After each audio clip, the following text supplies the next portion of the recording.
So to start,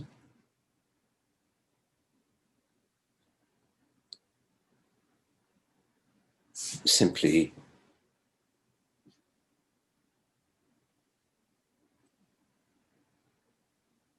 relax into being, meaning simply be, which is a recognition of the peace of being. Relax your body, turn your attention to the breath, the gentle movement, the vibration within your body.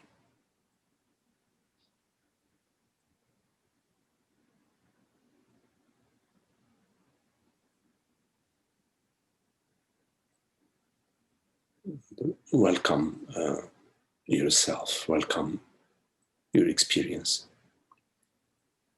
whichever way it's appearing in this moment, which is not in time.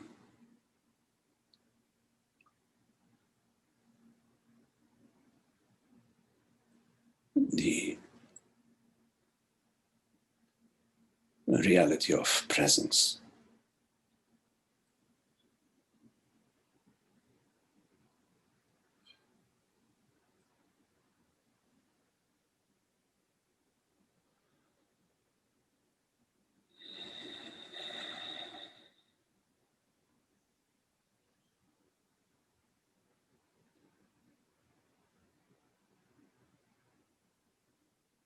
There's no need to pursue any thoughts or to fix, to improve anything this moment.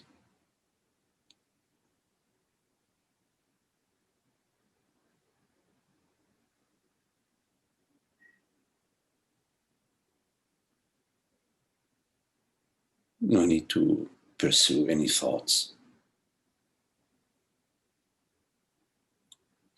No need to get anything. Nothing to figure out.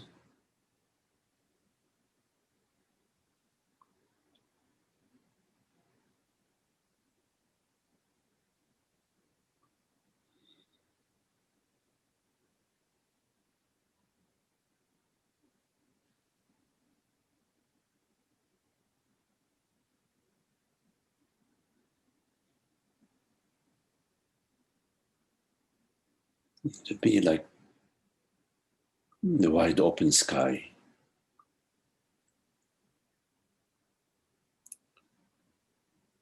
which you are as presence, as awareness.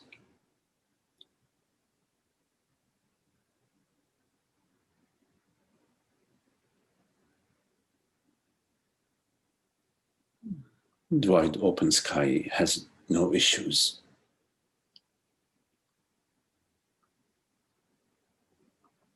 with whatever appears, with whatever seems to be.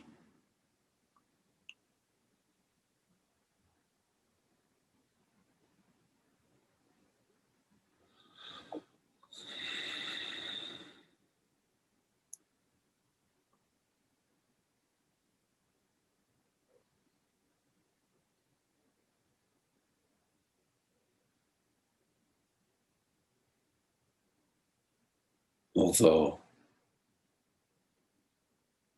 sometimes the wind may blow and the branches of the tree seem to move, the tree does not move.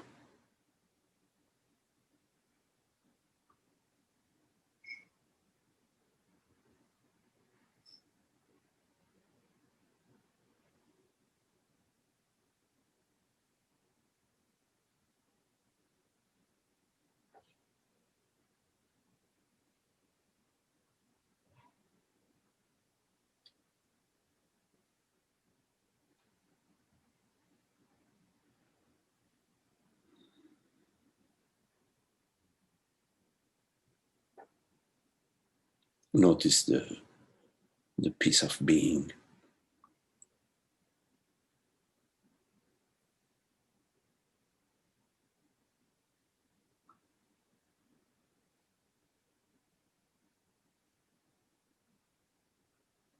That which in your experience does not come and go.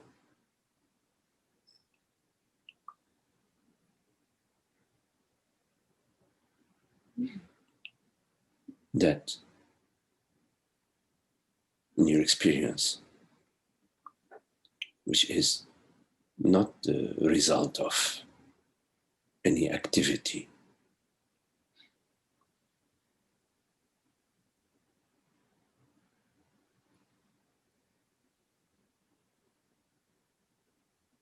the wide open screen of awareness.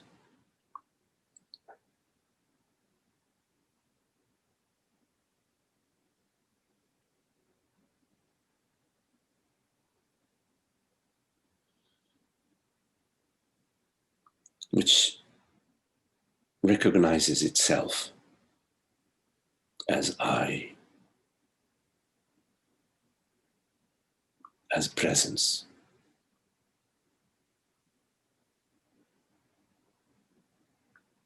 Irrespective of what is appearing on the screen.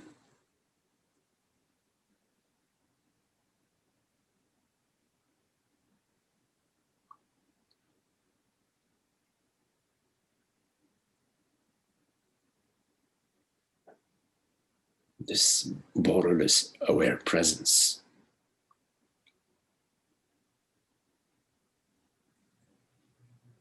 knows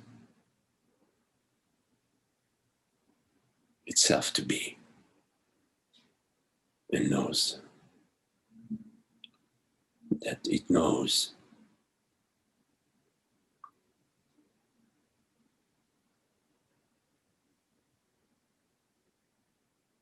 You don't need to go into any story.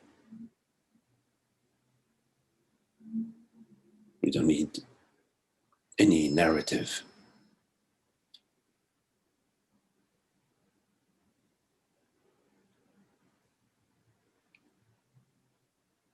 To recognize yourself as this aware presence, the bottomless, silent stillness of being.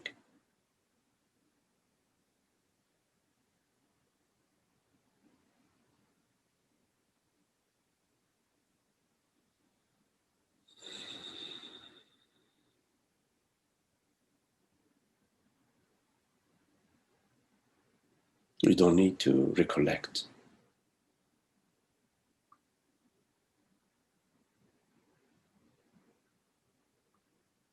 any past events.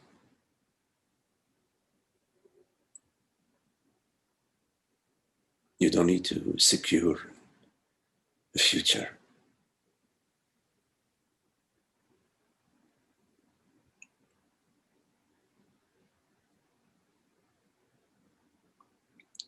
Being presence is uninterrupted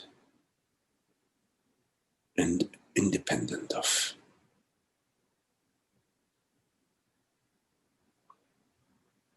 conditions.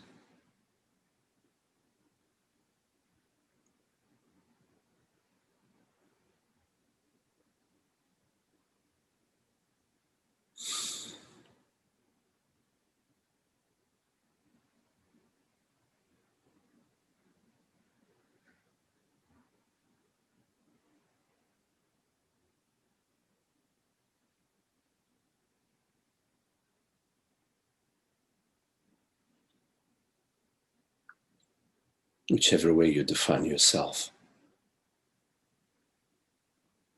is untrue.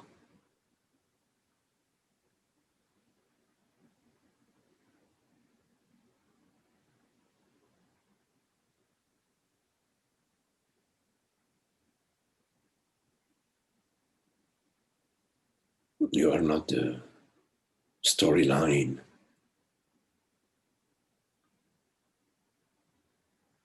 You're not the script that is put together by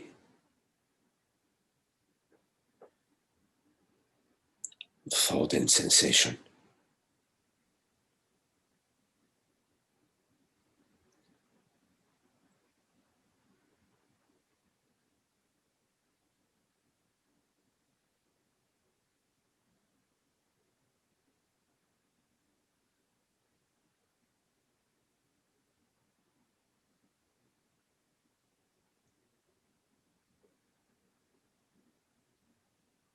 You precede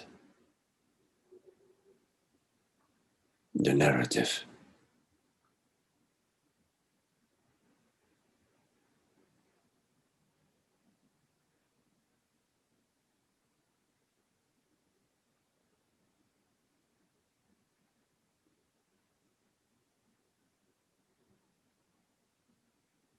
The pristine,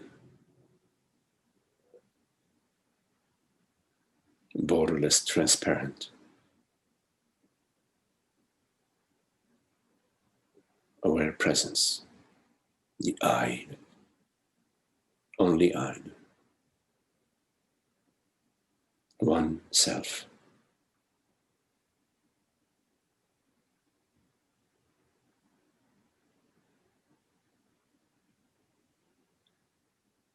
Precedes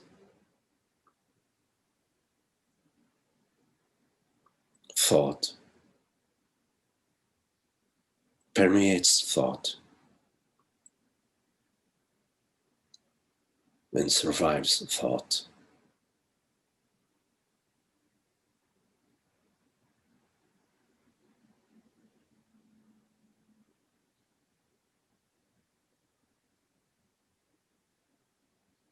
Thought is like the movement of the wind.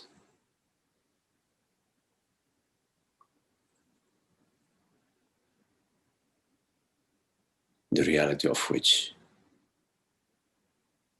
is the stillness of being awareness.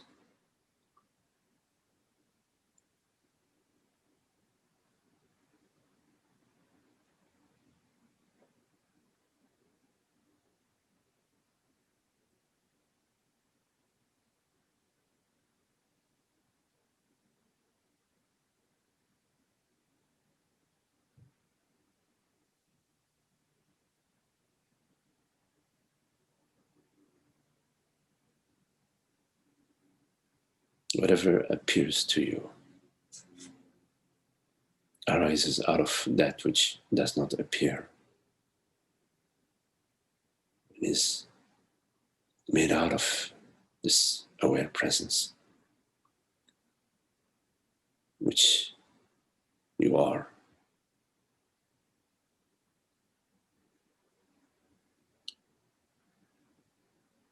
In this understanding, the past and the future are erased, like the mirage.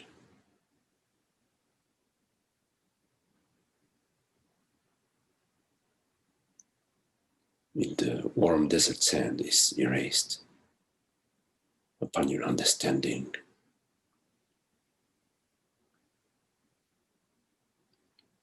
that it is not a real city out there.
Whenever you imagine yourself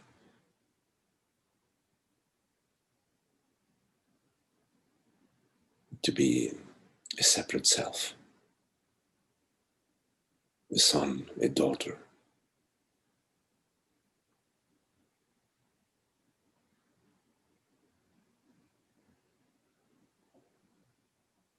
you enter Ali Baba's cave.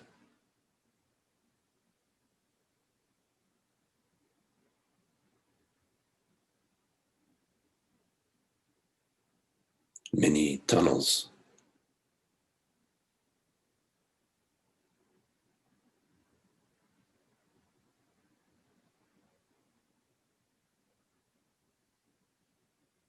You leave your true kingdom.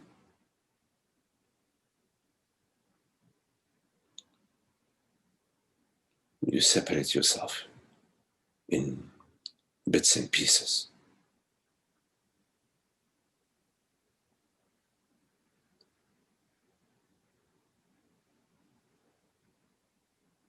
In an unhappy dream.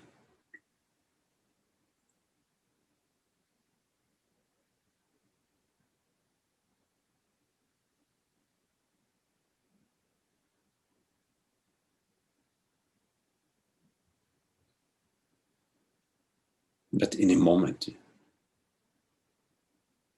you get a flash of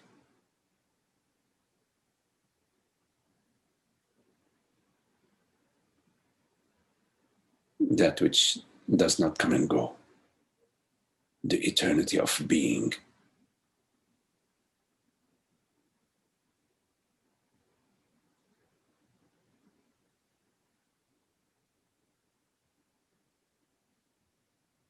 You see the gates of heaven.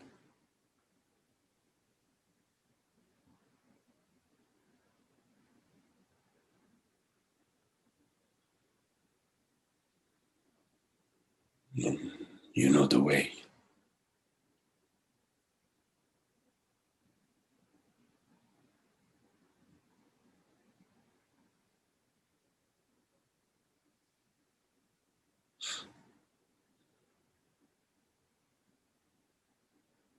You are the way.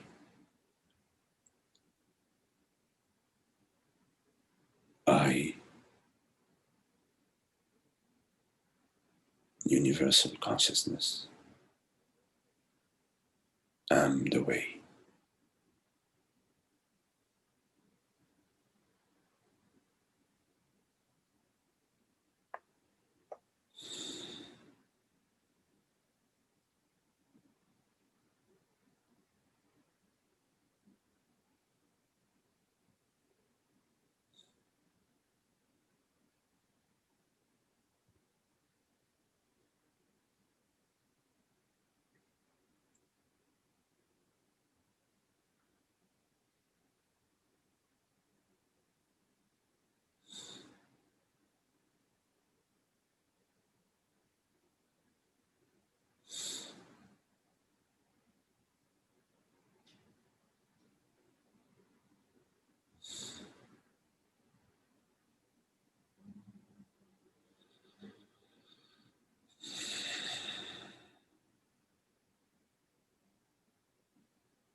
So if you could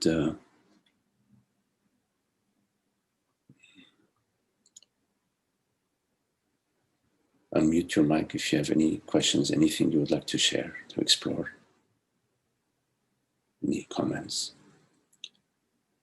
And of course, you're welcome to also turn on your video if you care to, so we can see each other. So any questions?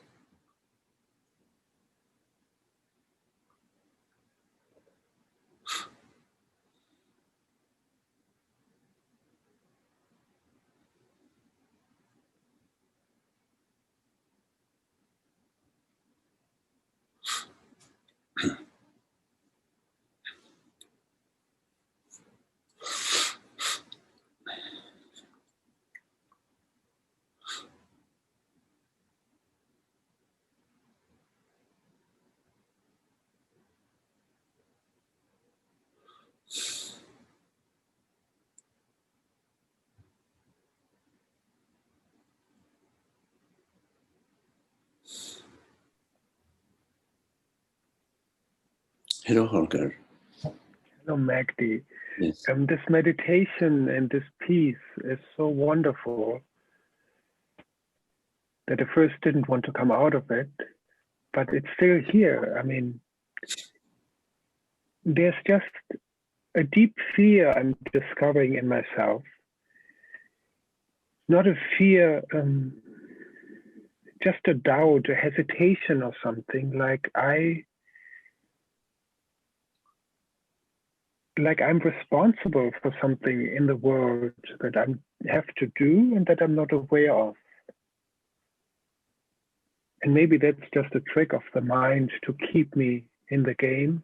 I don't know. No, you are responsible for something in the world, and you are doing it right now.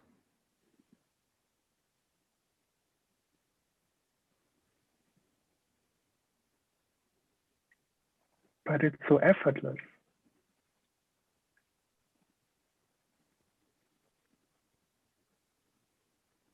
Well,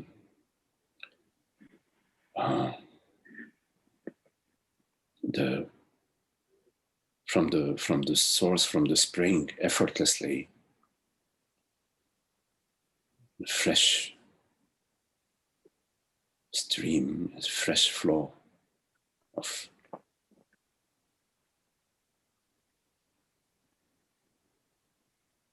the sun shines effortlessly, but yet without the sunshine and without the flow from the source, from the spring,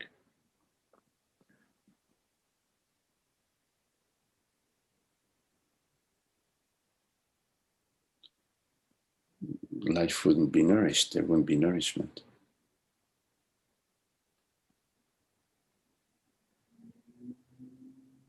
So there's a priority about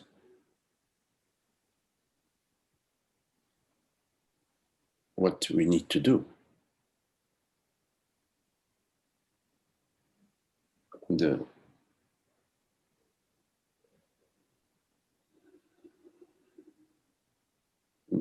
priority is the understanding about this, about what is this. So to act, we can act from understanding, but understanding brings a clarity, the understanding about consciousness, about the reality of awareness, and the one reality. Awareness as the one reality, the only reality.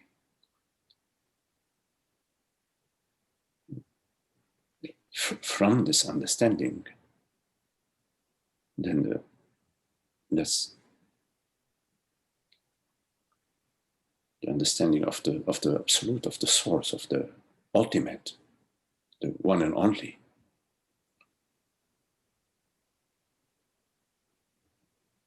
then effortlessly the sun shines. But from the mind impression of separate me, what I imagine myself to be, or what I have taken myself to be for all these years, what I believe and feel myself to be. From that impression, then you operate and you act from the relative impression of personhood.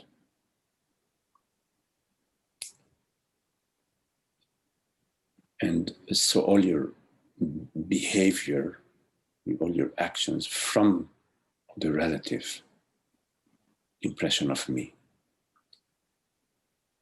will be relative. When you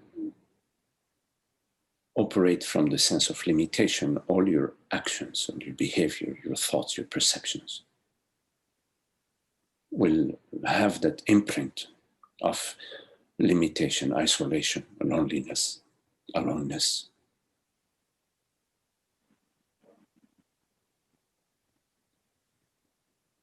While when action arises from truth, from reality, from your clear understanding of what you are, then yes, it is effortless and it's lovely, beautiful, sweet, helpful. And yes, effortless, simple.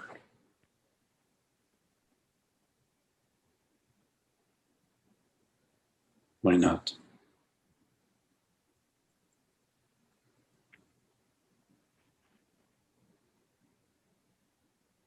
But first, we need to be clear. Not just the understanding, but the lived understanding.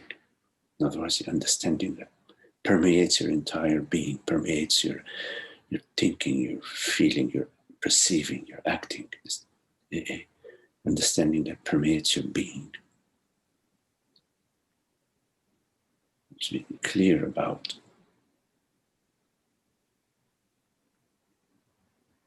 the reality of consciousness, and it's impersonal, it's divine, it's cosmic aspect. So that we cease to operate from the impression and the belief of being a personal self, which maintains the impression of separation and isolation.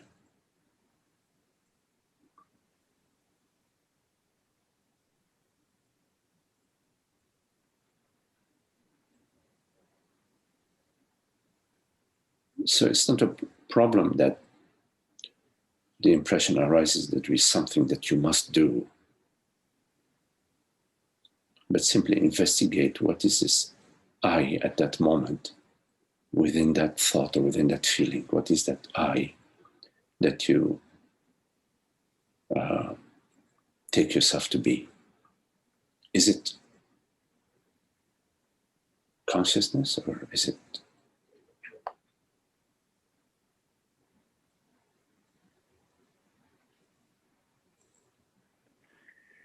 And if it is consciousness, it just happens anyway.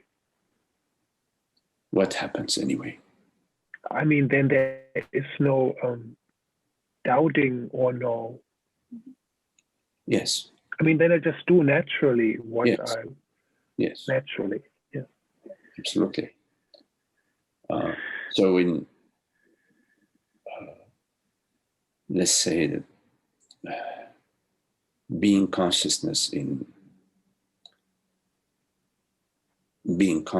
is not complicated or convoluted, or definitely not unhappy. So if you feel that you have something that you want to do in the world, whatever that means to you, and it's arising from a certain place of peace and interest and concern, but not unhappiness,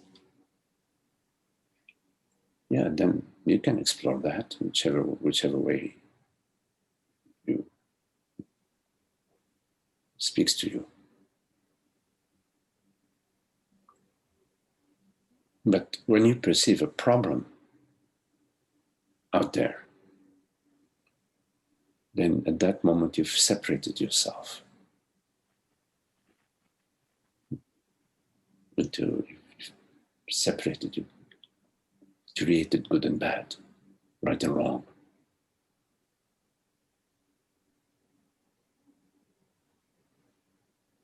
But there is an action that arises out of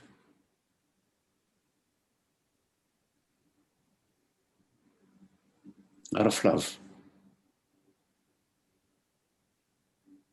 It's a certain spontaneity.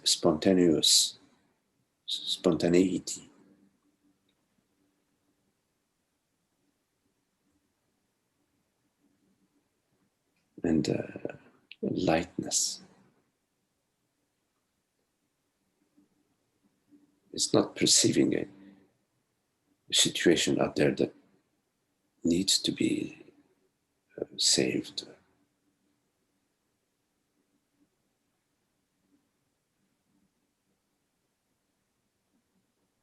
The world is not your world, it's God's world.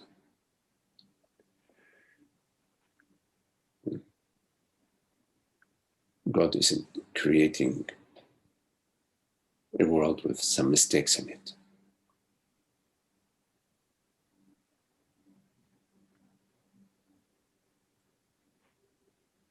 But you are free to play in it, you see.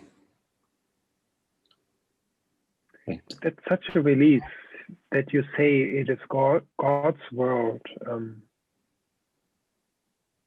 It really helps me a lot, because I have this thought, like I have this feeling like God needs a helper or something. I mean, there's so much mess here. But yes, it is God's creation, God's world, and I'm not here to, I'm just here to be myself. Yes. Sure.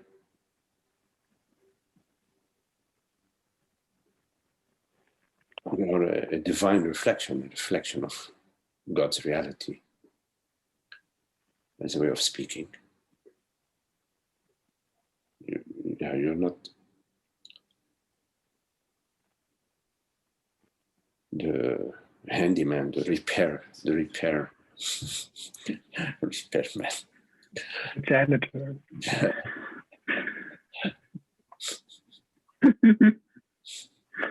Sweet. Thank you. Wonderful. Wonderful.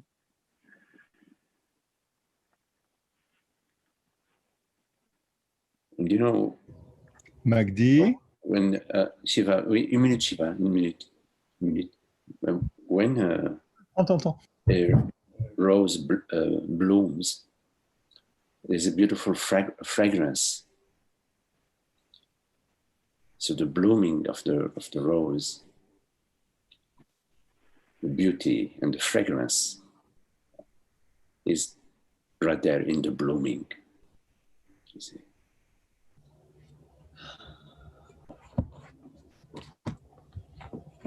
And the blooming of the rose,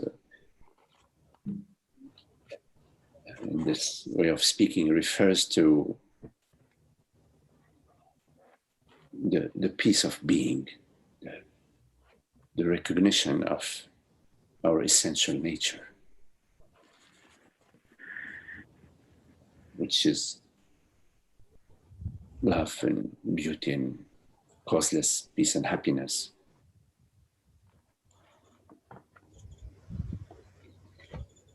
The rose isn't doing anything.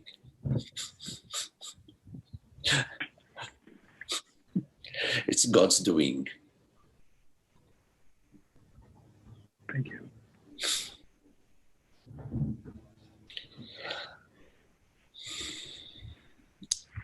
Oui, salut Shiva. Hi, hi. Hey, hi Shiva. Hi, everybody. Hi, Magdi. Hi. You know, I'm just so amazed because everything happens in perfect synchronicity. And because this morning there's been a couple of things in my life recently which, seem to be whatever they are. And like Holger, I'm very much concerned with what is going on, chronic illnesses, toxicity, the whole ignorance, the virus, whatever it is. I mean, there's so much stuff going on, or seemingly going on. And this morning I sort of woke up and it was like, oh, I got to get to the farmer's market and I got to get to this and I got to do that. It's sort of like the claustrophobia of it. I mean, it's such a harmless little thing. I mean, you'd say going to the farmer's market is among the most pleasant things you can do. But it was the thing itself that sort of like perpetual drive to some form of doing or some form of motion. And so I'm just amazed to hear you talk, not only in your meditation, but then also through Holger's question about exactly the same thing. And it feels, I just felt I wanted to share this. It's not really a question, but it feels like all there is to do is to not do. And meaning not in the sense of the actual activity, but because it's funny, then I sat in meditation and I'm like, fuck the farmer's market. Nobody needs to go there. I don't need to do anything. I don't need to call my mom. I don't need to participate in satsang at 10 o'clock. I don't need to anything. And I just sat for whatever time it was in whatever that is called, meditation or contemplation or whatever. And then at some point, something arose and I've been in constant, or something has been in constant activity with my plants here. And it's a completely different form of activity, because it's not an activity which has to do with I gotta save the world, I gotta go to farmer's market, my bucket list, la, la, la, which refers to the I, me, ego, person I, but it's just like a tree or a bird, or like you said, the rose. It's the activity is just moving through us. Yes. And it's just, I feel it's just like a question of opening up that. And again, I mean, I'm referring to very clumsy kind of things when I say sort of inner sense organ to feel or to perceive, to be aware of when the activity comes out of, and I mean, I know you're saying this basically in every satsang, out of the feeling that something is at stake or there is a person involved, and when that is the case, just radical stop and pause however long it takes to let the natural flow kick in again.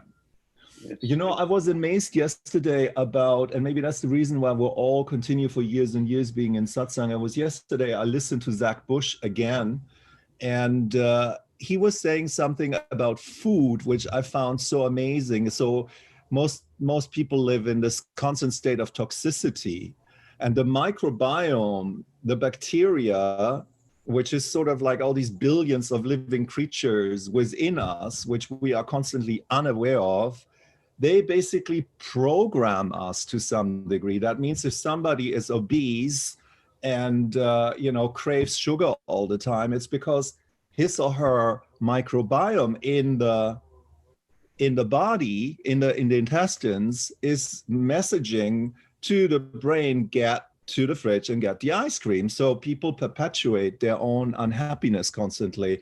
And he said it takes about 7 or 14 servings of Brussels sprouts before the system recognizes that Brussels sprouts are actually good for it, and it creates a new connectivity. And it feels like on some quote unquote spiritual level, something similar is happening for us. It's this, every time I fall back into doing something out of something is at stake, I, the person, feels blah, blah, blah, or has this opinion, or judges this XYZ. If my inner sense organ turns on, I realize the intrinsic unhappiness in this action. And then I say, stop, or something stops, because it's just becoming unbearable. Can't deal with it anymore. Yes. So, and so it becomes like, I don't know what the word is, this something which moves by itself on its own, and it's recognized. Yes. And I just am so thankful for you being in my life, and everybody, you know, and us sharing this and, you know, living this, because I feel this is really, as much as I'm concerned about everything which is going on, and I'm very, very, very concerned on so many levels. I mean, we're very close to an extinction event on every level, not only for this species we call Homo sapiens, which by itself is a joke, but for the rest of the planet. And I feel that despite all of this, this recognition is the most important, the most vital, the most beneficial, and it's not a thing, but activity that can ever be coming out of this one, because it's more important that, you know, manifesting or whatever activity there could be. So I just felt to share that. I was rather long, rather long. Thank you so much.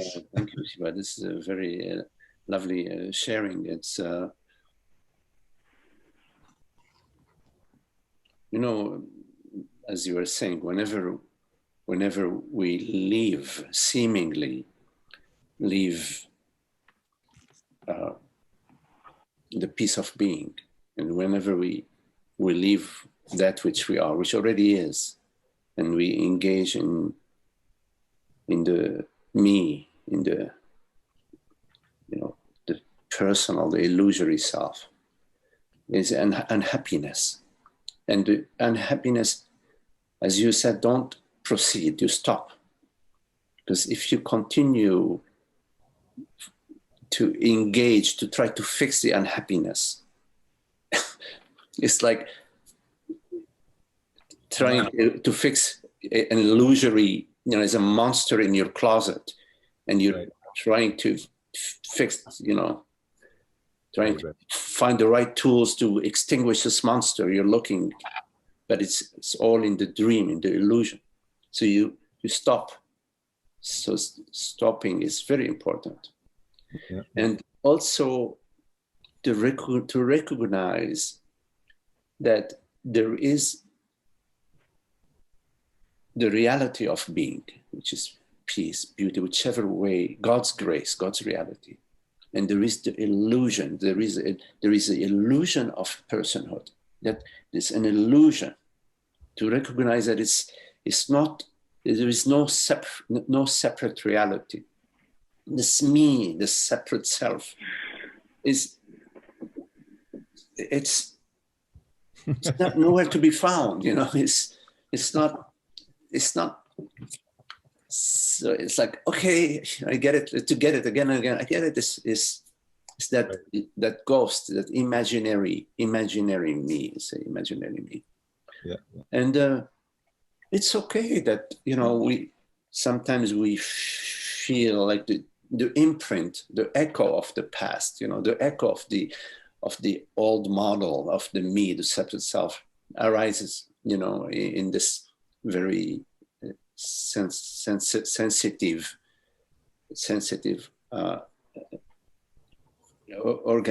organism, let's say, because, you know, the more we become clear about our true nature, the more sensitive we are to the bullshit, you know.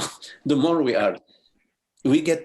become irritated with the smallest thing, and which is, it's a beautiful thing, because it's our radar becomes more and more refined, and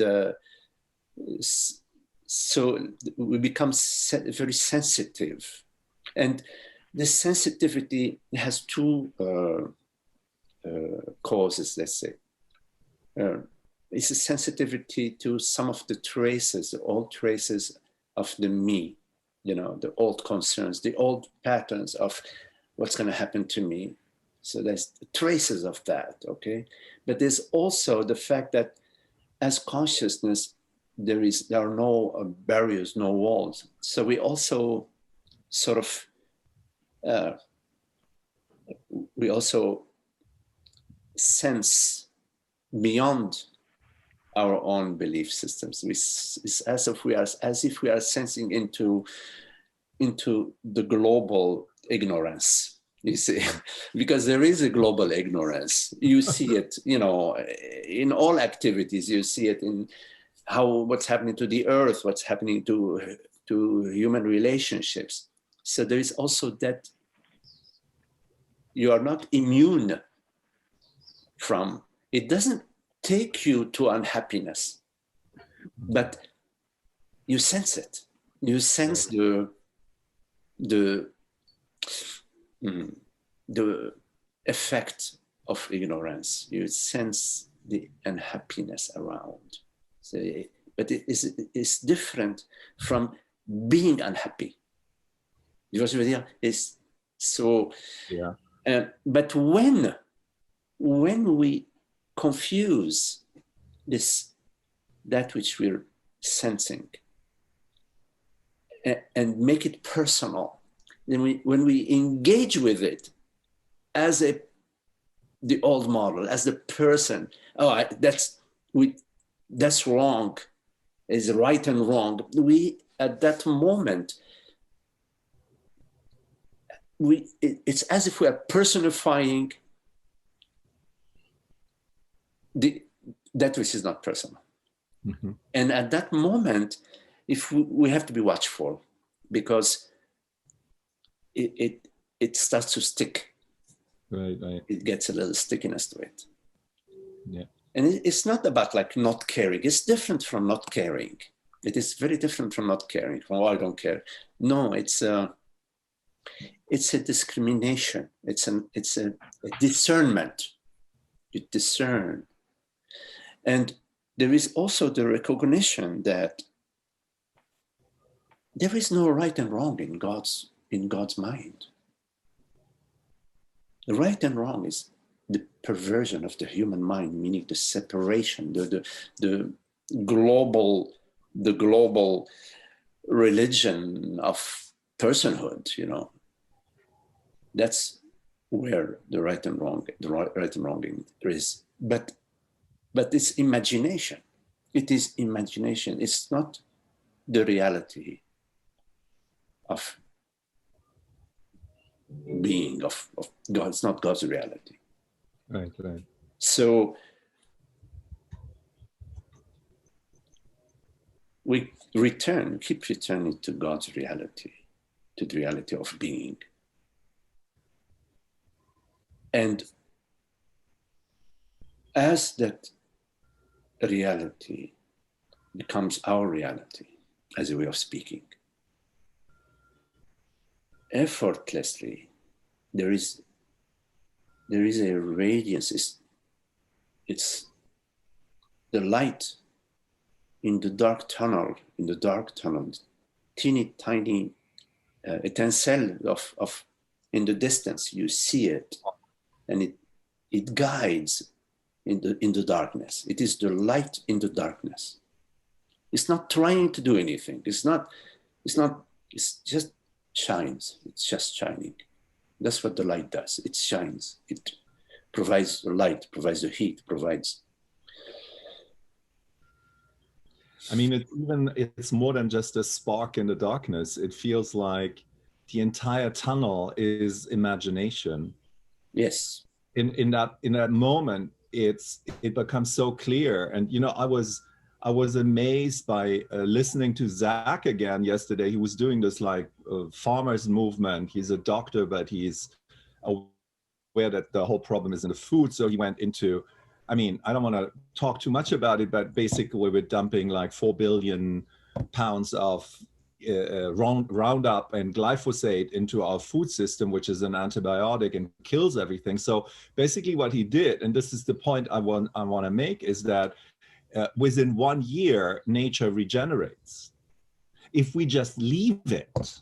So the thing with the human mind is that it's linear in time and space. So it sees all the shit on one level accumulated.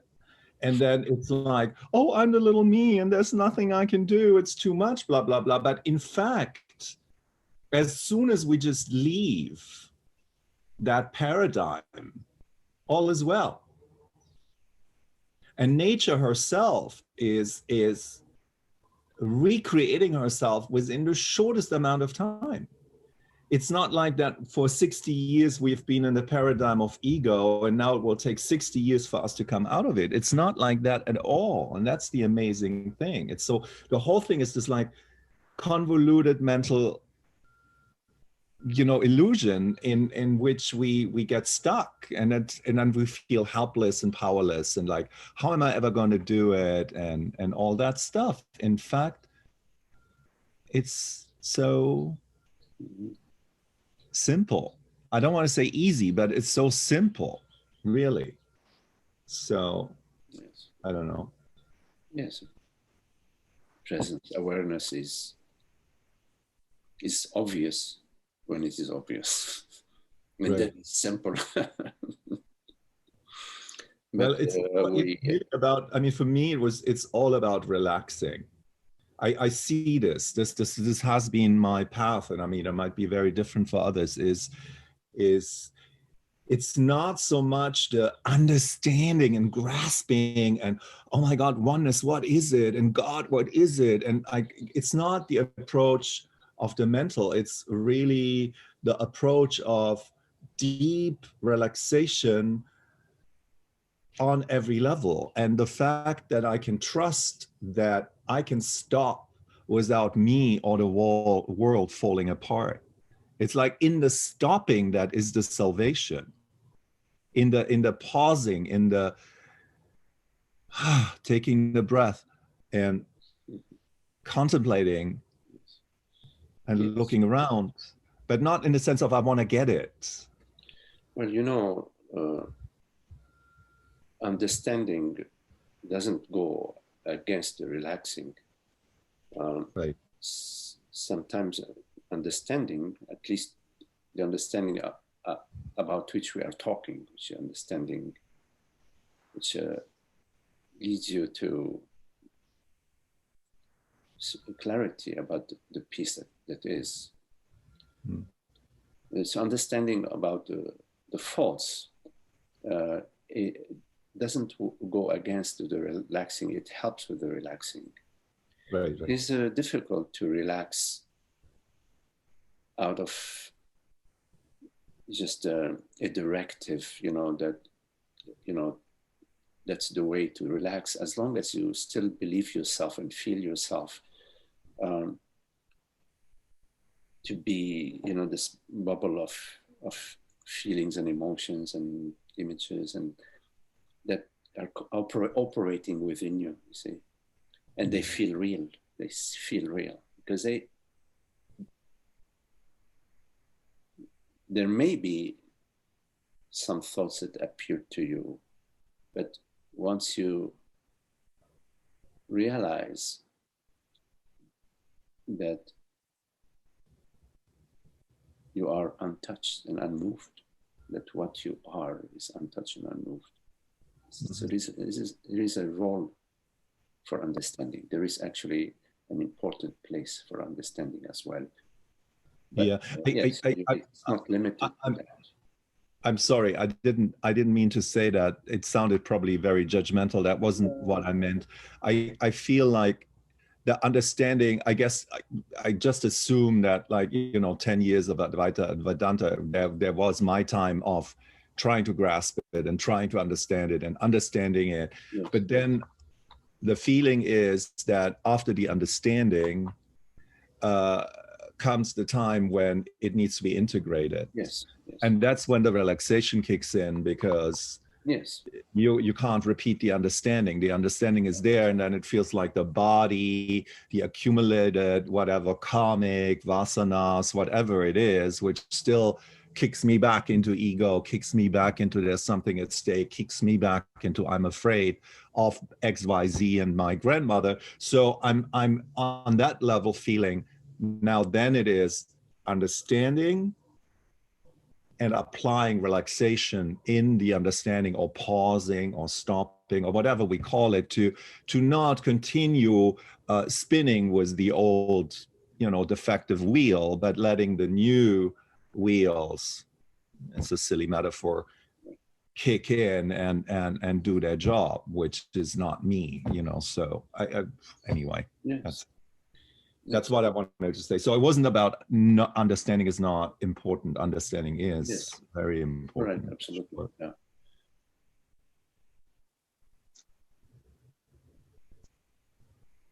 Hello, Magdi. John. Yes. Hello, John. Ciao, Magdi. Merci. Oui, ok, Siva.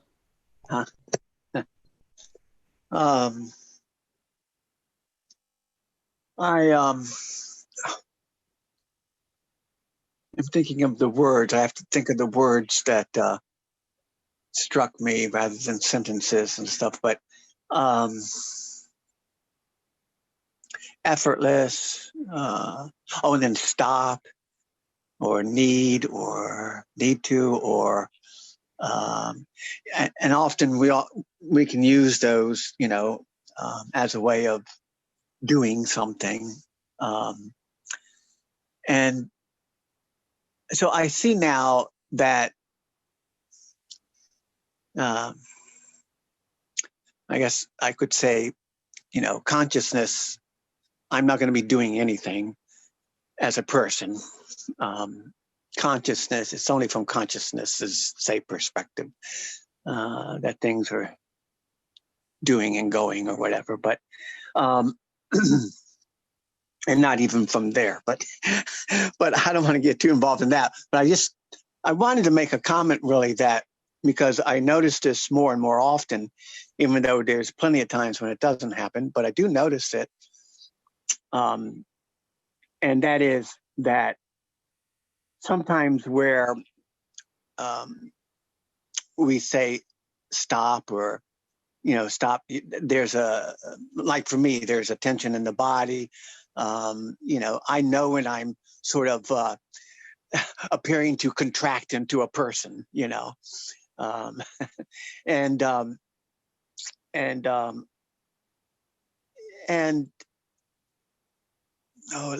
I guess let me see. So what I wanted to say was my experience is a little bit different now, because I think I had, there's been a long time, in time, and there's been a long time that I've always, probably from, obviously growing up in society, and also religion and so forth and so on. A lot of times there was a me that had to judge myself, the me, and had to do certain things in order to please God, or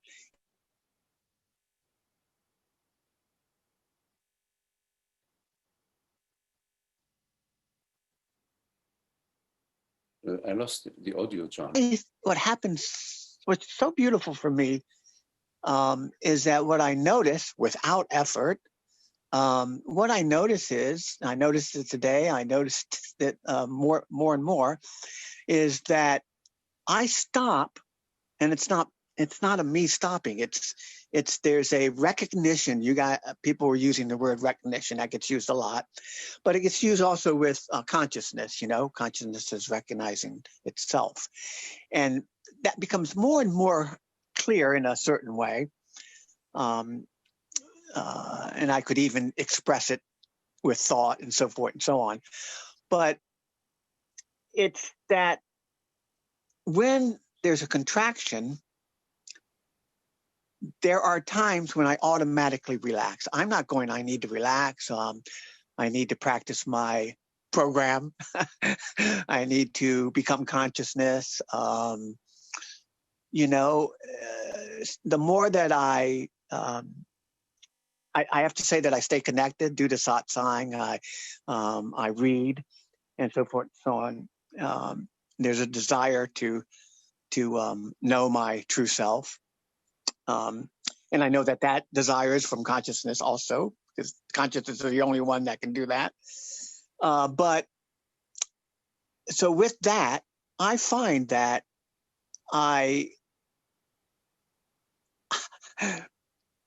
that there's just a relaxation. Sometimes there's a relaxation, and there's just not a need. There's not there's nothing there. It's just that it stops contracting. And there's other times when I go, no, I don't want to stop. So that me is really coming in.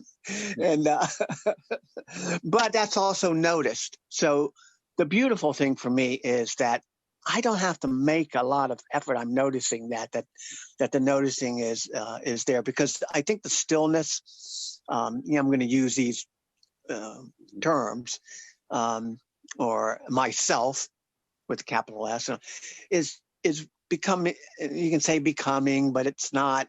And so I don't want to worry about language too much, but I want you to understand in a way what I'm saying. And that is that the more that I realize my true nature, the less I have to do. Right. Yes. Maybe I should put it that way. That's okay, thanks. Sounds good. Yeah, absolutely. That God the only real doer, and that's good enough for me. I'm okay with thy will be done, thy deed be done, thy doing be done. That's good. Yes. I'm not, I say it, but I'm not, there are times when I have thoughts and, yes. And when I go, oh no, I'm not going that far. I'm not going. Yes. And then the me has popped up again. Okay. Right. And so, but the more I notice that, the more that I know who I am. Right. You see, when our love is love for God, love for truth, then it's good enough. Love for God has its own it's God's love. God loves in her own way, whichever way she chooses to love. It's all good. We recognize that. We recognize that the love that we love, and the love that is God's love, and God's love is absolute. It's not an experience because somebody won the lottery. No, it's a reality. So God's love is real, and reality is absolute. And so in that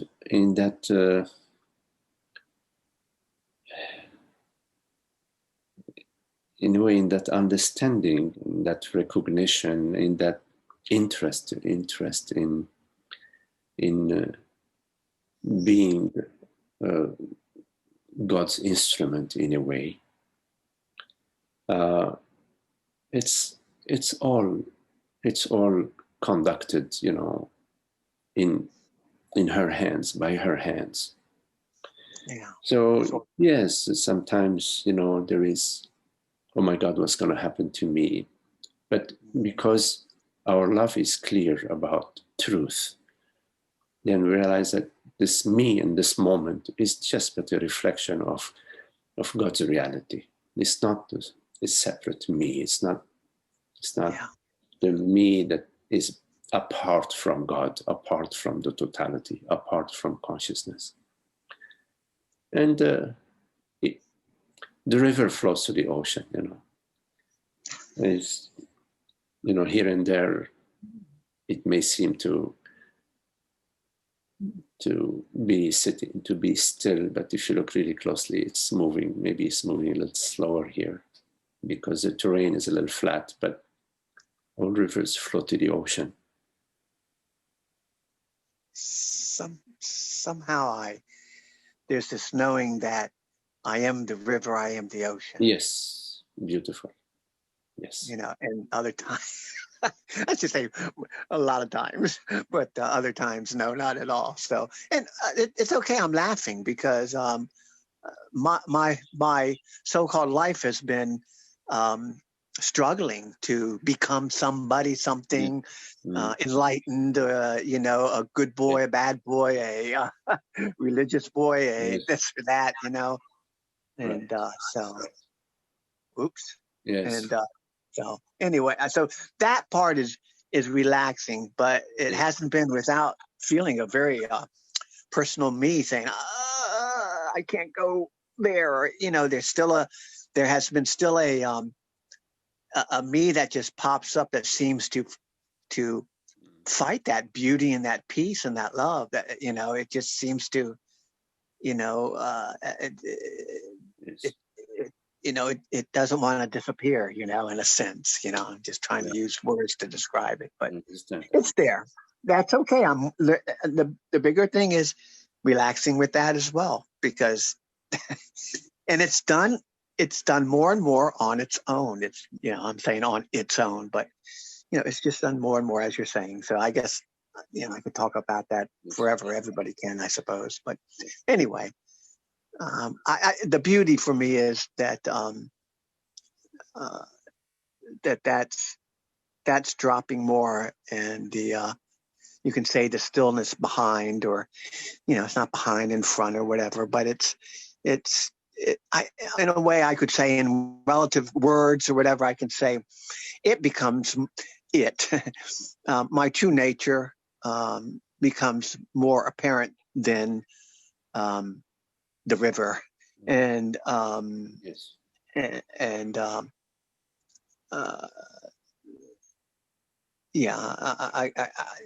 just say that, and it's moving on. You know, it's doing on its own. You know. Anyway, thank you, Magdi. I appreciate your sharing that. Okay, John. Yeah, very nice. Yeah. Thank you for your sharing.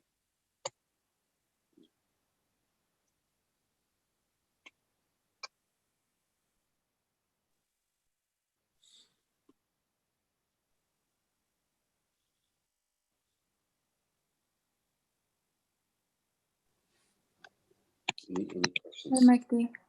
Hello, Amna.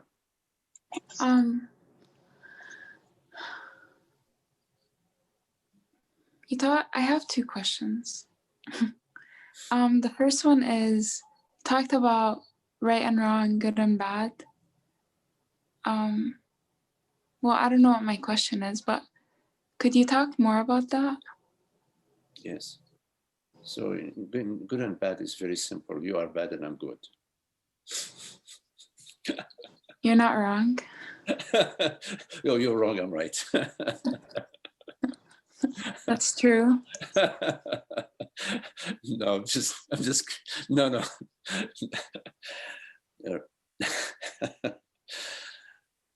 Good and bad and right and wrong.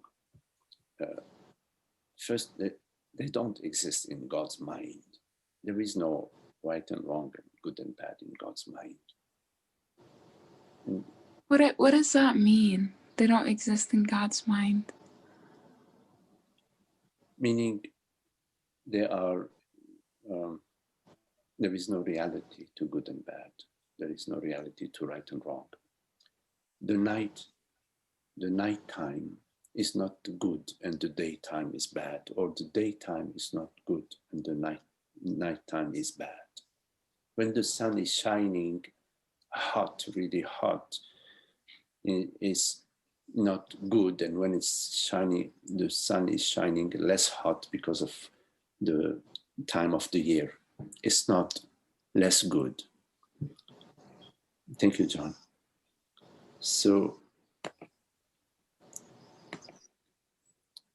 good and bad are relative concepts. So from whose perspective is good and bad? So when they used to do the 100-meter sprint, a few years ago, 10 years ago, I don't know, it was maybe 9 seconds, it was really good. Now, if you run 9 seconds, it's really bad because the world record is 6 seconds. I'm just inventing numbers. So a good performance in 1990 in the 100-meter sprint is a very poor performance in the year 2020. So in reality is absolute. It's not that a rainbow of colors. The rainbow, yes, there is a spectrum of colors. The reality of the rainbow is the white light. There isn't those multiple colors. So in your mind, what is good is not what is good in my mind. Something else is good in my mind. So which is it my good that is the correct good, or is it your good? Your definition of good that is that which is good. It is neither. It is neither, because there are just relative beliefs, thoughts, sensations, definitions, etc. So in God's mind, there is no right and wrong, no good and bad, no true and false. There is reality. No, reality is neither true nor false. It's absolute. It's neither good nor bad. It's not divided in good and bad. In the ocean, there isn't the eastern part of the ocean, or the northern part of the ocean, or the eastern part of the ocean. The ocean is not divided into good and bad, or that ocean, the cold ocean and the hot ocean. It's not like that. So when we are engaging in good and bad, or right and wrong, we are adopting a wrong model. The model that we are adopting is the following. I am a separate self. There are some things that are good for me. There are some things that are bad for me. There are some things that can make me better or happier, and there are some things that make me unhappy.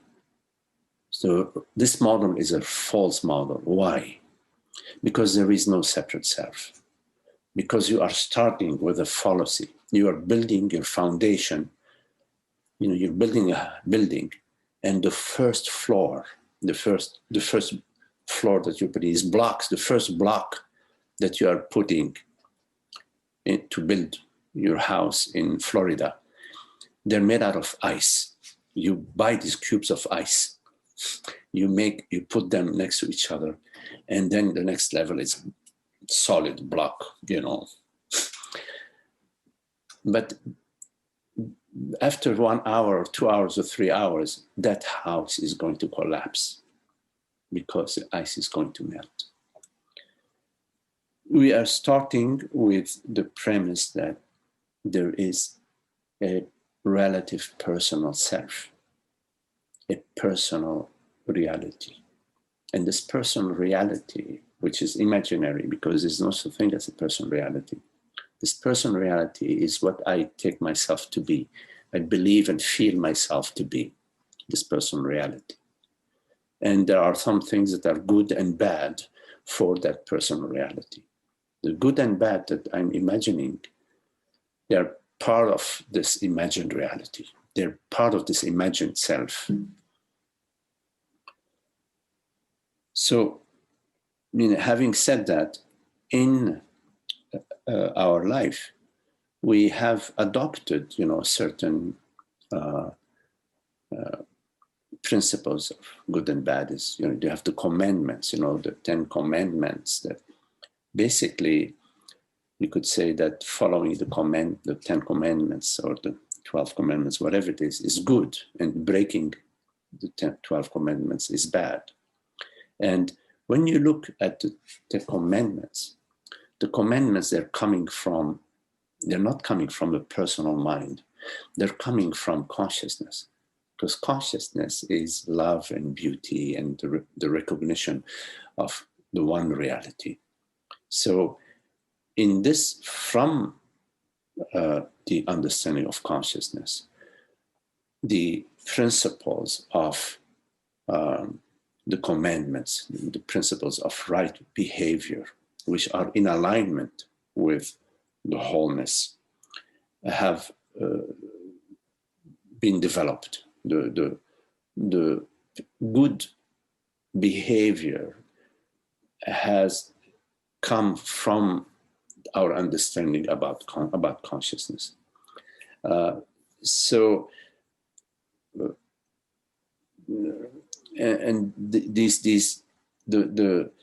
principles of the guidelines for personal behavior in the right behavior, the correct behavior, is meant to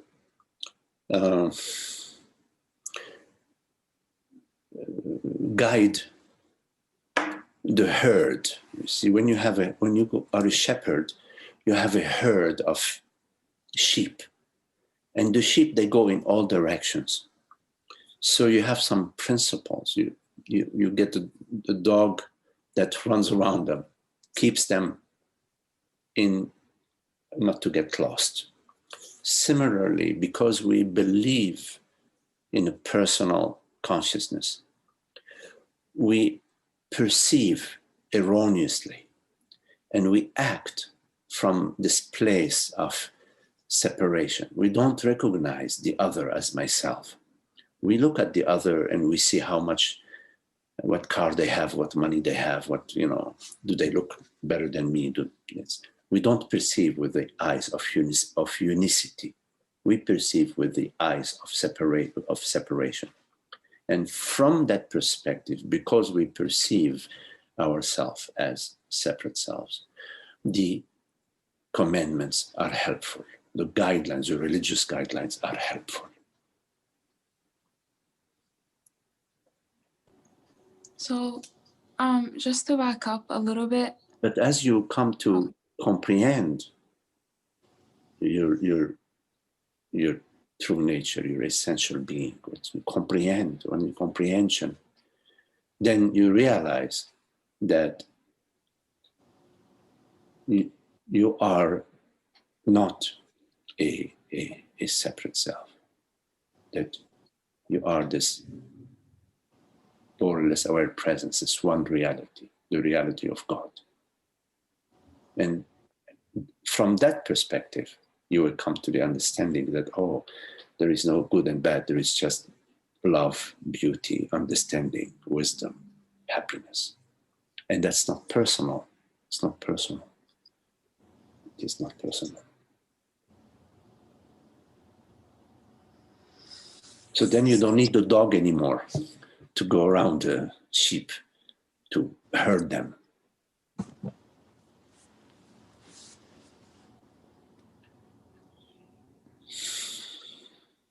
So the first bricks being like made of ice, and like you're saying it's like building a house based on like false assumptions.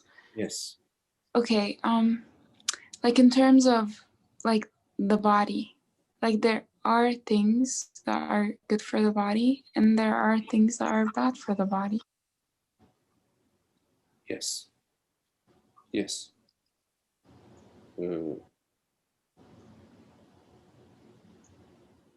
Now,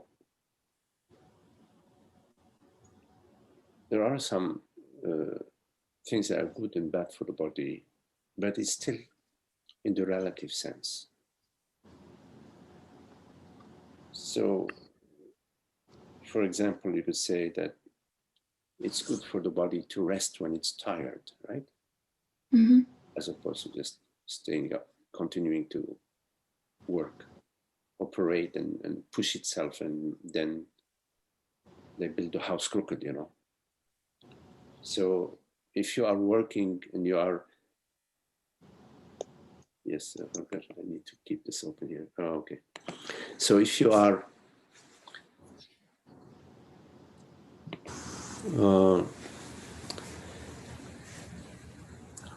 disregarding what is good for the body or for the mind, you will end up with some consequences, right? Yeah. The consequences may be that you build the house crooked, or you cook the meal with, you overcook the meal or whatever.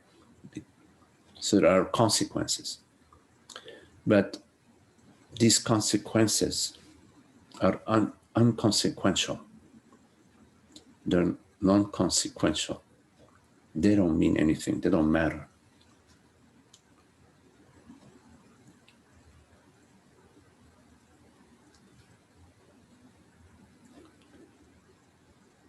It's relative. If the house is crooked, well, it will be a crooked house, or if it's too crooked, it will collapse.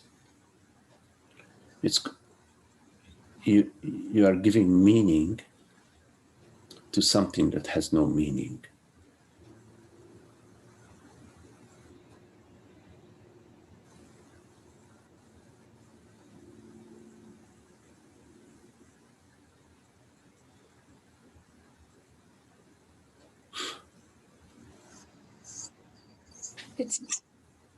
It's very healing to like take that in.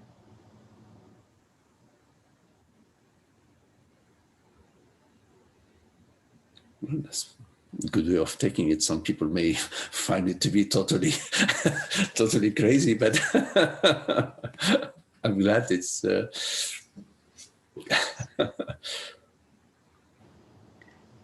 there's only one reality, one truth.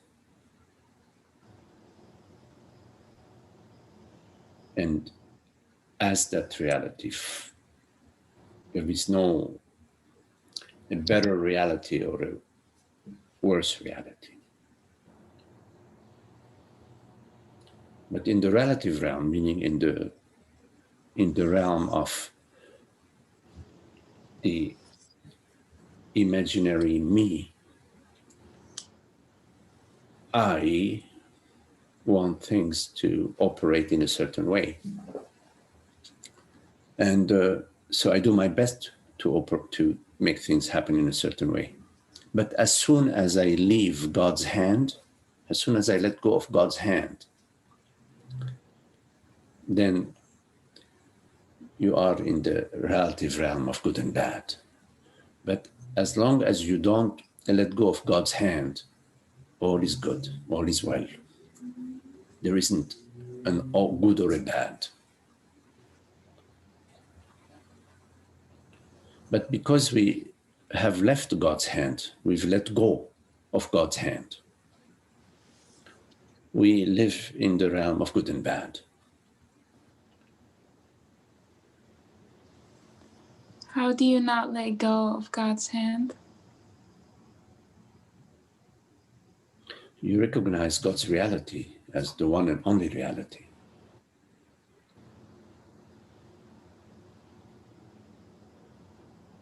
Could you say that again? It cut. You recognize God's reality as the one and only reality.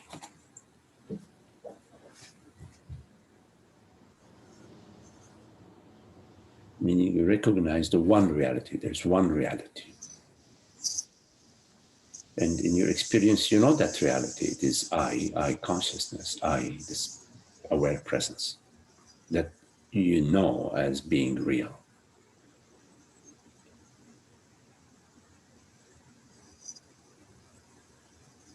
Meaning, I know I am.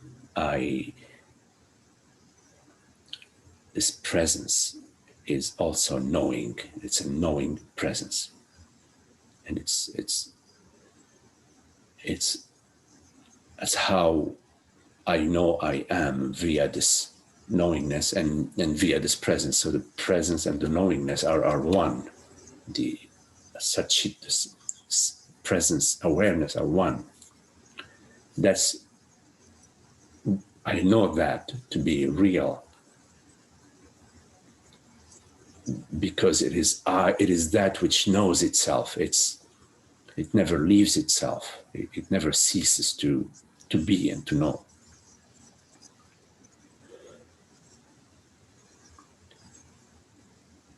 So it's a recognition of that reality, and there's one reality.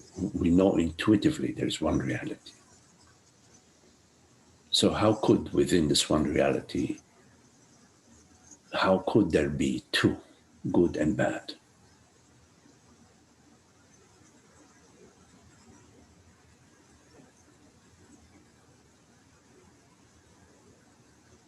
So whatever happens in the relative realm is okay. You have to understand that there is nothing happening. How could, within the one reality, could there be any happening?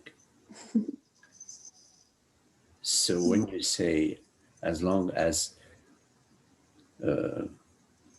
in the relative realm, whatever is happening is all good, you're giving reality to a happening. Something happening. For something to happen, there has to be time, there has to be space, there has to be some activity. Well, for whom?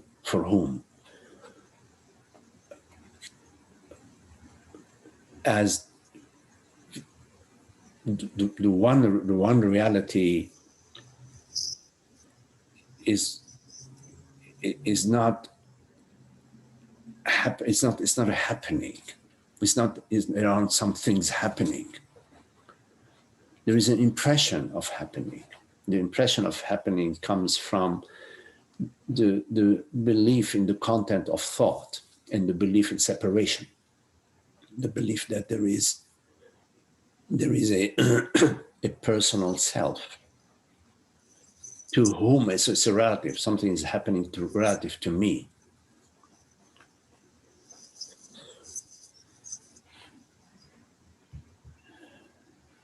So one way of looking at happening, what's happening, is to refer to the reality is reality. Like when you are dreaming, sleeping and dreaming that you are flying over the Himalayas, you're a bird flying over the Himalayas. There's something happening. I mean, that's something that's really happening, because, it's a tough job to fly over the Himalayas, It's, you have to be high altitude and it's cold and all of that.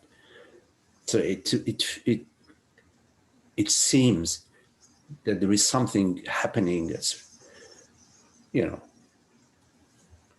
but when you wake up, you realize, oh, no, there was nothing happening.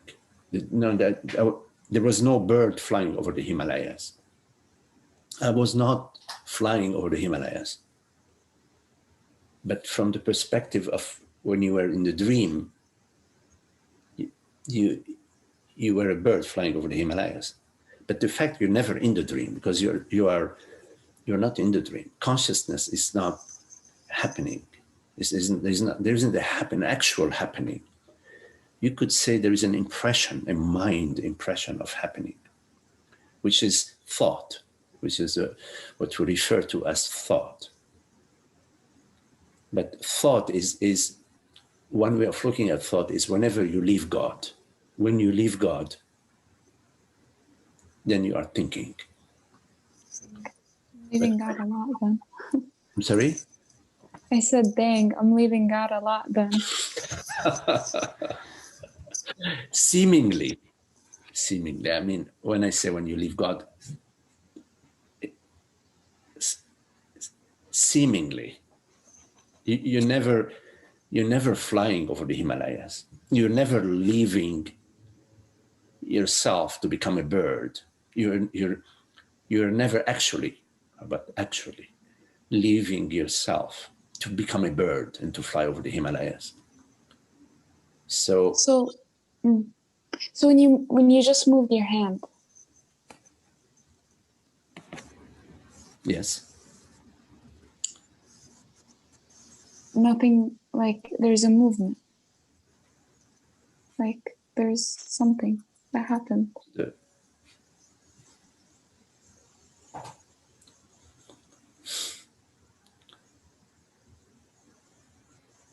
Can you catch it? No.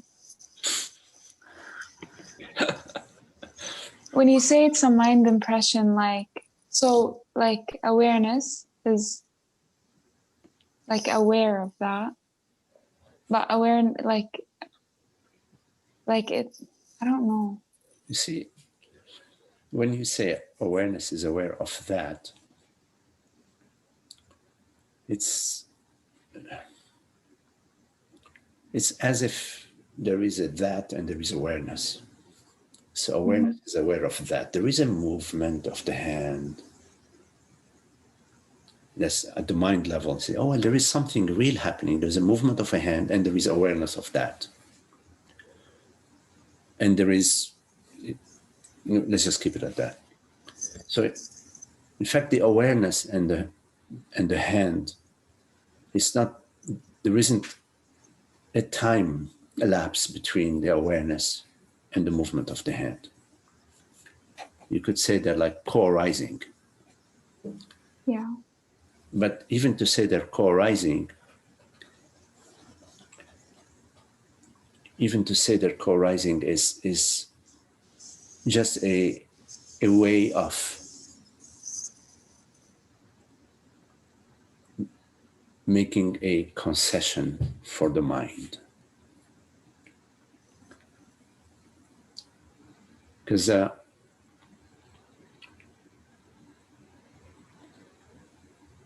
before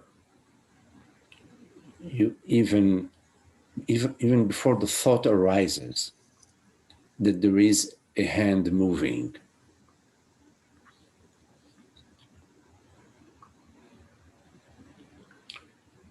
there isn't a hand moving. So the hand moves as the thought arises. The thought and the hand are one. The thought that says a hand is moving is the movement of the hand. Did I lose you there? Yeah.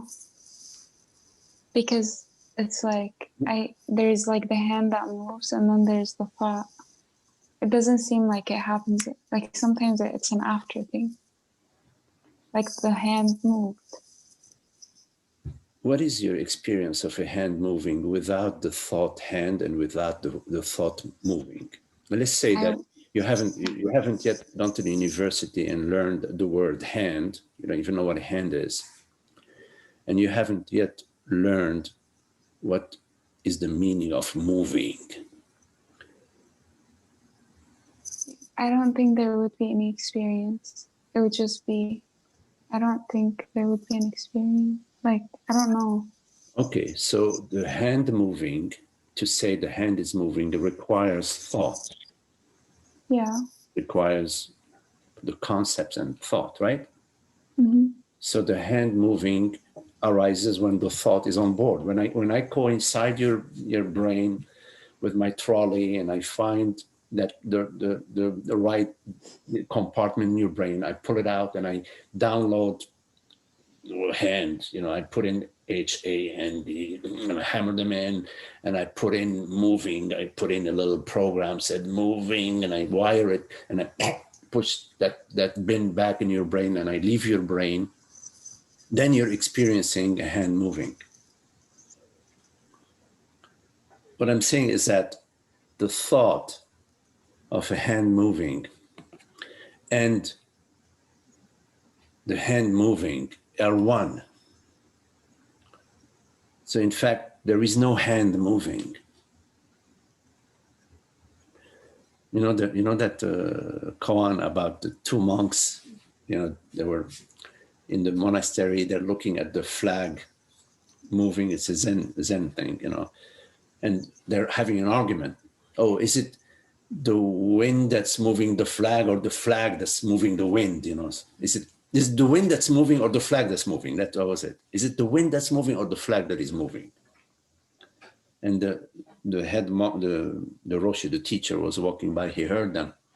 He said, honorable monks, it is your mind that's moving.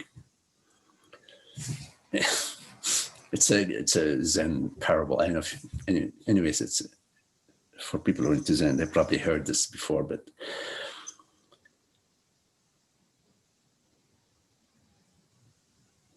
so in reality, like your experience is there's stillness always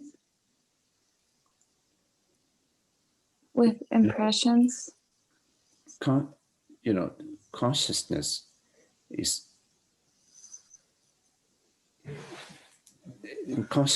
not divided into me and you. There isn't a me and you in reality. When I say consciousness, I'm talking about reality. Reality is not divided in me and you. It's not divided in the flag and the wind.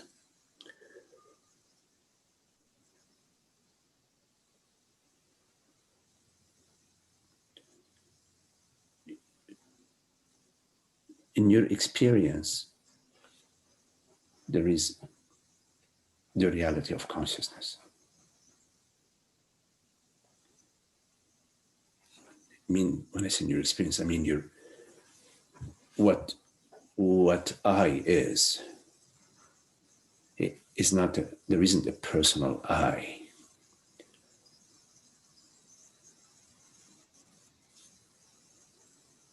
The personal I is a belief system and a feeling system. It's mind.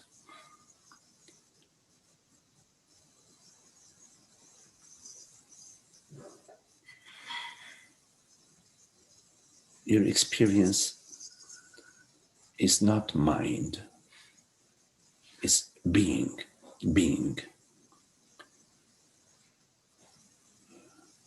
There is a reality. And reality is not a particular appearance.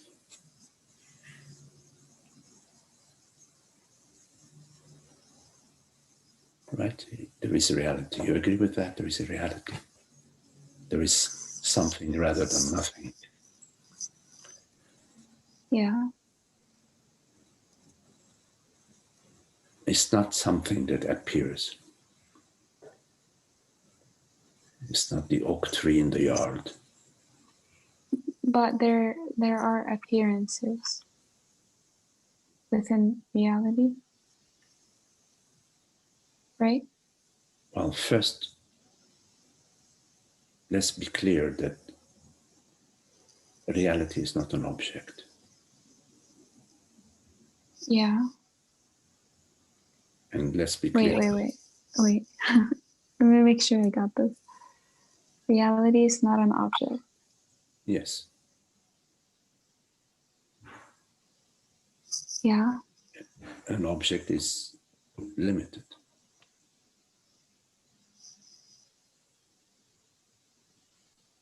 Reality is not something that appears and 2,000 years later it's gone.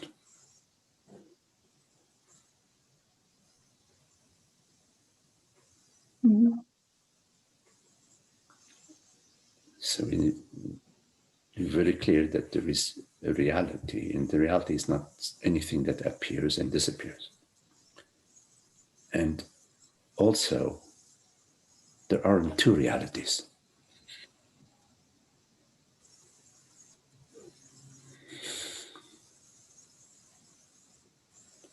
right? Mm-hmm. So then we say there are appearances, right? That's what you said. There are appearances. Yeah. Right? So if there are appearances,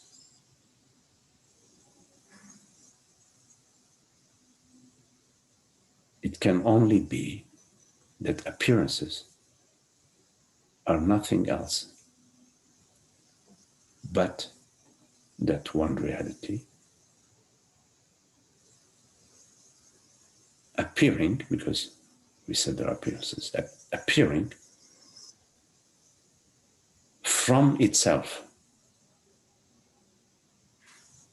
to itself, within itself, Of itself. of itself.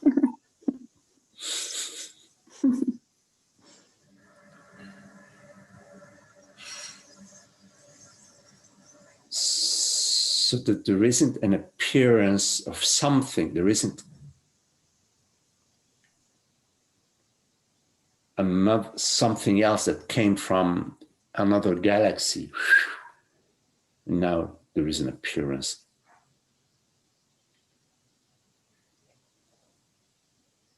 So let me just repeat.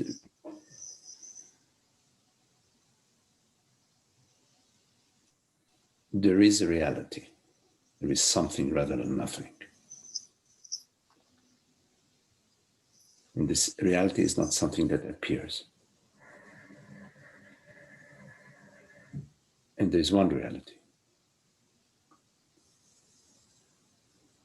And if there are appearances, okay, talking about appearances, that it can only be that this appearance is this reality appearing from itself to itself as itself.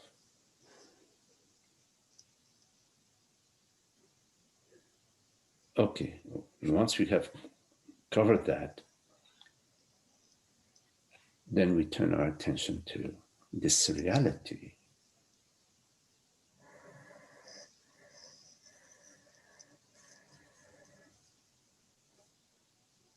Is I.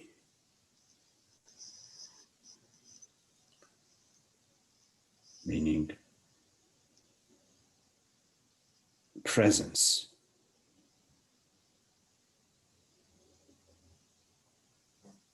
I know I am.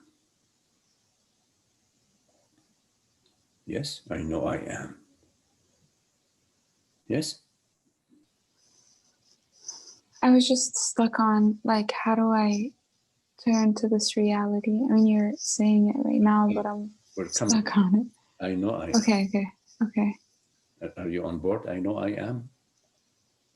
Yeah. I know I am. Wow, I actually don't have doubt about that. I'm sorry, you? I'm sorry. I said I actually don't have doubts about that. Yes, of course. So whatever this reality is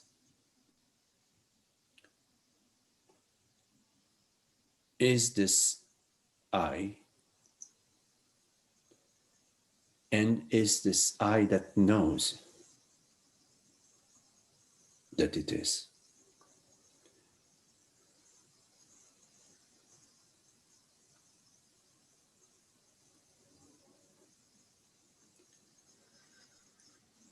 But don't forget, we had already said it's not something that appears. In other words, awareness is not an object. Did we talk about that? I think we talked about that. Yeah, we did. It's not something that appears. So I is this reality that knows it is and knows it is real.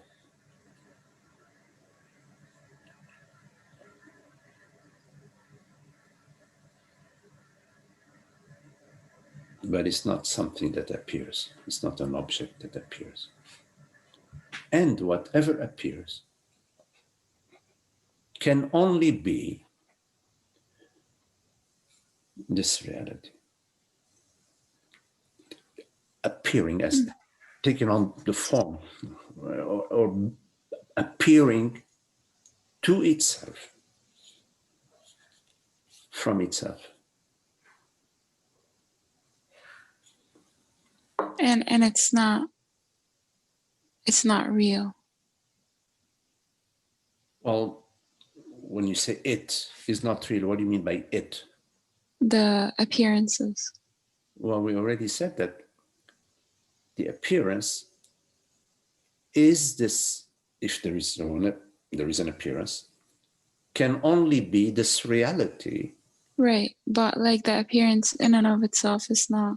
The appearance like is not real as a different reality from the one reality. You're right. Yes, the appearance is not a separate reality. This is why we say this is Advaita, non-duality. The teaching of Advaita is yes, right, is non-dual. Is that what you meant, Anna? No, I don't think that's what I meant. I meant you said anything that like reality is not. Well, I don't remember what you said, but if it's gone after 2,000 years, then it's not real. It doesn't have an independent reality. So there is no other reality outside of reality, which we came to before when we said there is one reality. This is why when I speak of appearance, I use the term mind or mind impression. It doesn't matter how we speak it, as long as you comprehend what we're talking about, as long as you comprehend. There are many ways of speaking it. So yes, there are impression. I use the term mind impression, just to emphasize that there is one reality, and the appearance, what I sometimes refer to as mind. Doesn't matter the words we use. There isn't an actual mind anywhere. I use the term mind. The mind has no reality of its own. The butterfly, when you're sleeping and you're dreaming you're a butterfly, the butterfly doesn't have a reality of its own. Its reality is you consciousness. You follow? I think I'm getting it a little bit more, and this is where it comes in, like that life is like to be enjoyed. The only joy that there is in God, in truth. There is no joy in life if you let go of God's hand, metaphorically speaking. When you let go of God's hand, forget about joy. There is no joy. Well, when you let go of God's hand, then everything becomes so serious and important. Yes, and right. You let go of God's hand, you say, oh, where is my mom? I'm in the crowd. Where is my mom? Where is my mom? But then... And only let go of God's hand when you realize that God's hand is your hand. There is no separate. There is no you separate from God.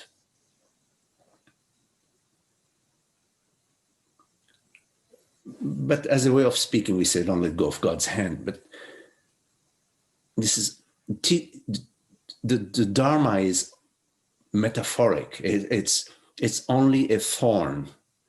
In the Indian tradition, they speak about a thorn to remove a thorn. Right. The entire teaching is just a thorn to remove the thorn of ignorance. Because there are no words to express God, to express truth. There is no language to express truth. You cannot speak of the absolute with relative language. So it's all illusion. Is that the word? Illusory, alluding. It's strictly pedagogical. I don't know what that word means. Teaching metaphoric language to. Can I ask another question? Or Yeah. should I? Okay. Yes. Well, it's okay. My question is, when there's someone that is like in misery in their own story, and when I'm with that person, what's the invitation? Because I notice my tendency to try to get them to see, like, for example, that this is only a thought or this is a story or whatever. And I notice then I get like, it's not happy when I do that. Mm-hmm. So then what's the invitation? Yes. So do not proceed with the unhappiness. As soon as you sense the unhappiness, you are in the wrong paradigm. In terms of quotes unquote helping others,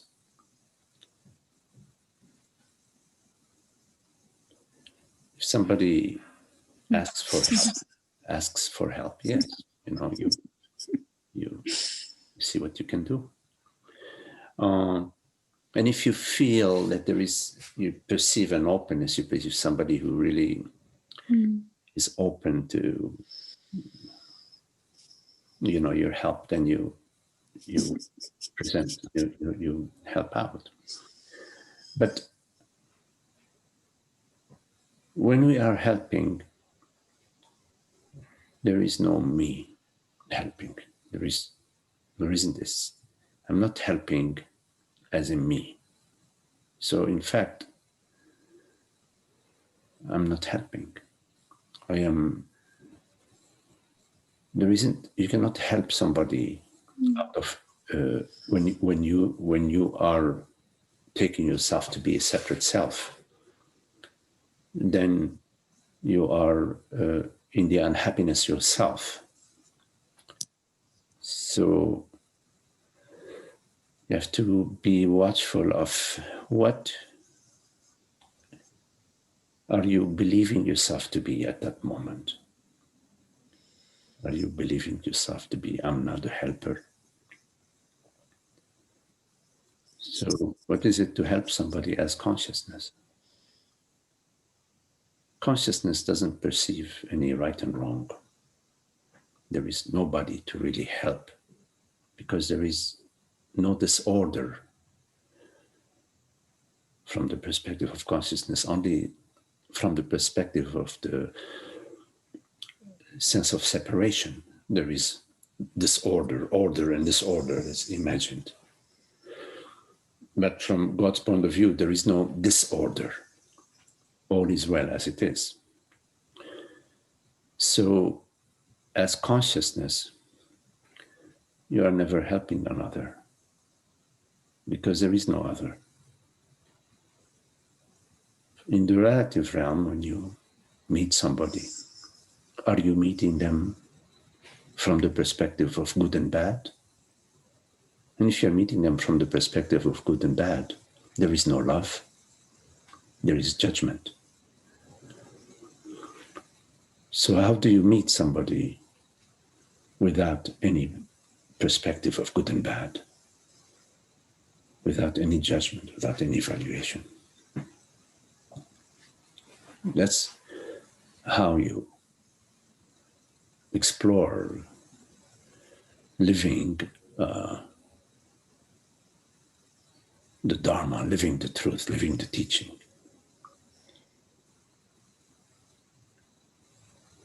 If you perceive that somebody is suffering and you believe in that suffering, you are blaming God. You are discrediting God. God is making a mistake here. As long as you believe that suffering is real, that there is somebody who's really suffering, then God has made a mistake.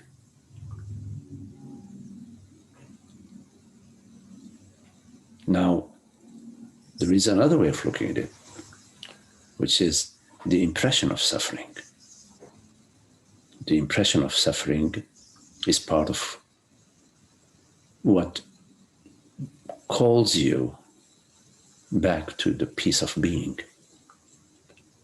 So in your dream, you are dreaming that the lion is chasing you and it's almost going to catch you, right?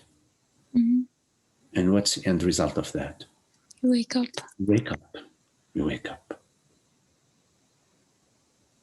So I just had the oh, go ahead, sorry. When you go in to try to kill the the lion,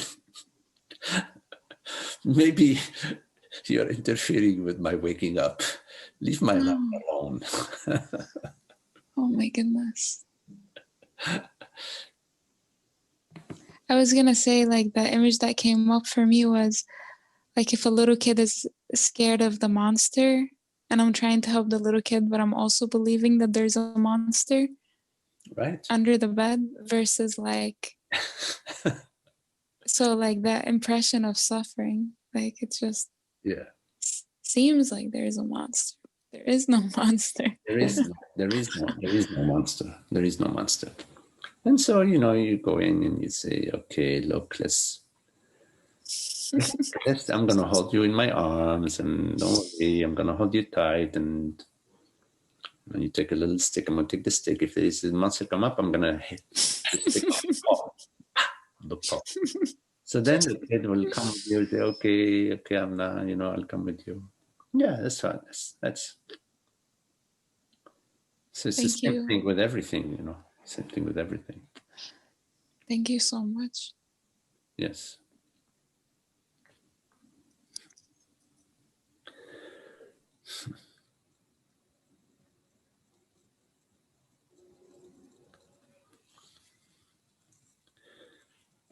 Any questions?